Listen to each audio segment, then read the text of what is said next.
माझे सर्व हितचिंतक मतदारसंघातले माझे सर्व तमाम मायबाप, मी तुमचं मनापासून ऋण व्यक्त करतो की एका फाटक्या माणसाला ज्याच्याकडे पक्ष नाहीये, पैसा नाहीये, कुठला सपोर्ट नाहीये, याला तुम्ही जवळपास 70,000 मतदान दिलंय. हे 70,000 मतदान लक्षात ठेवा, महाराष्ट्रात नाही देशात क्रांती केल्याशिवाय राहणार नाही.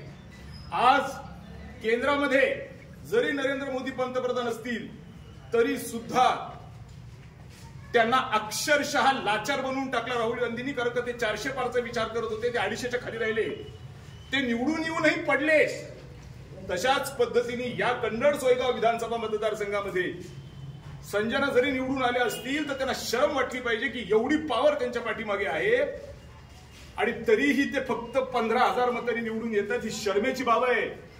ही काही फार फटाके फोडण्याची बाब नाहीये. उलट मी तर म्हणतो डीजे आपण लावला पाहिजे. आज डीजे आज हमारा बजना चाहिए.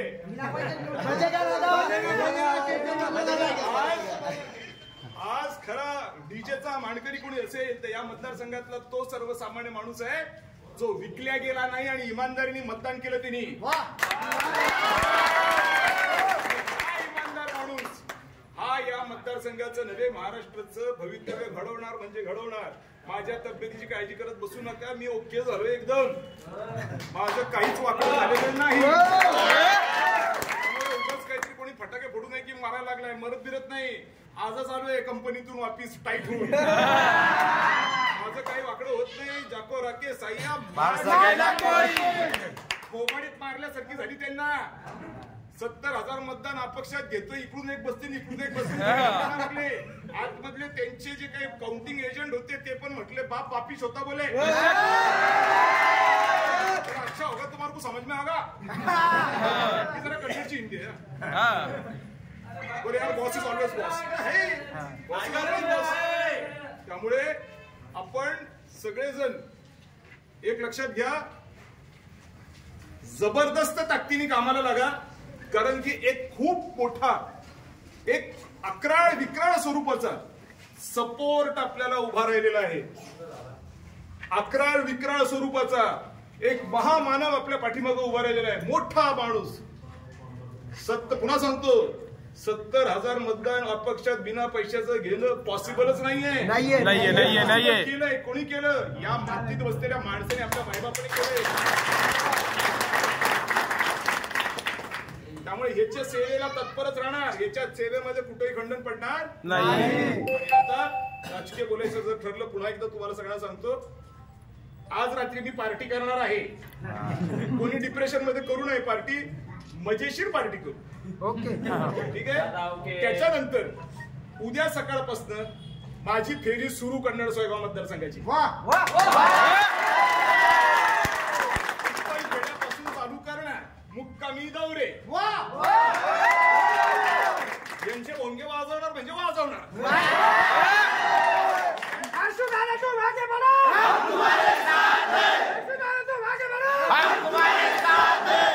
तुम्ही सर्वसामान्य जनतेच्या मागे उभे राहा. मी पूर्ण जनतेच्या पाठीमागे उभा आहे. जसं मागे उभं आणि एक गोष्ट तुम्हाला सांगतो, पुन्हा पुन्हा लक्षात ठेवा, हा झालेला प्रकार जोक नाहीये. सगळ्यांची मुंबई पासून दिल्ली पर्यंत फाटून हातात आली. कसं शक्य आहे? कसं शक्य आहे? भाड्याच्या खोलीत राहणारा माणूस 70,000 मतदान घेत होता. आमची मुलगी काय दिवे लावते? पूर्ण सपोर्ट त्यांना होता का नव्हता? होता. सीएमचा सपोर्ट, पीएमचा सपोर्ट, होम मिनिस्टर सपोर्ट होता, बापाचा सपोर्ट होता, सगळ्यांचा सपोर्ट, पैसा सगळं होतं. तरी सुद्धा धाप लागली. धाप लागली. तर आता आपण एवढंच लक्षात ठेवायचं की आपण सगळेजण कामाला लागा.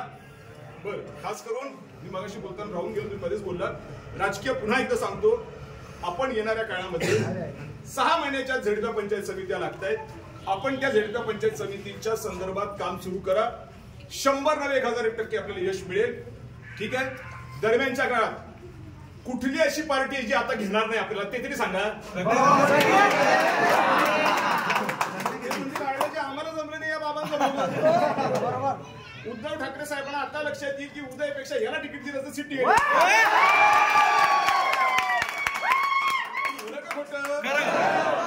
मग आता उद्धव ठाकरे साहेब असतील, पवार साहेब असतील किंवा काँग्रेसचे लोक असतील, मला नाही वाटत की ते स्वतःला कंट्रोल करू शकतील. हर्षवर्धन जल्दी आजा.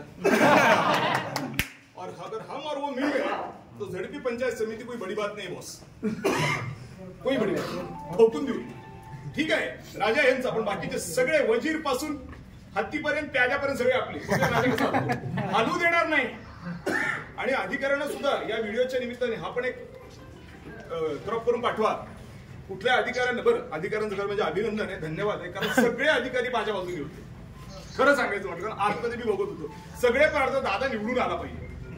आता त्याची कारण काय मला माहित नाही. कदाचित त्यांना असं वाटत असेल उद्या विहिरीची रेट 780 होती आणि आम्हाला काहीच भेटणार नाही, बरोबर, असं कदाचित असू शकतं. मला माहित नाही काय होतं, पण ते आपल्या बाजूने होते.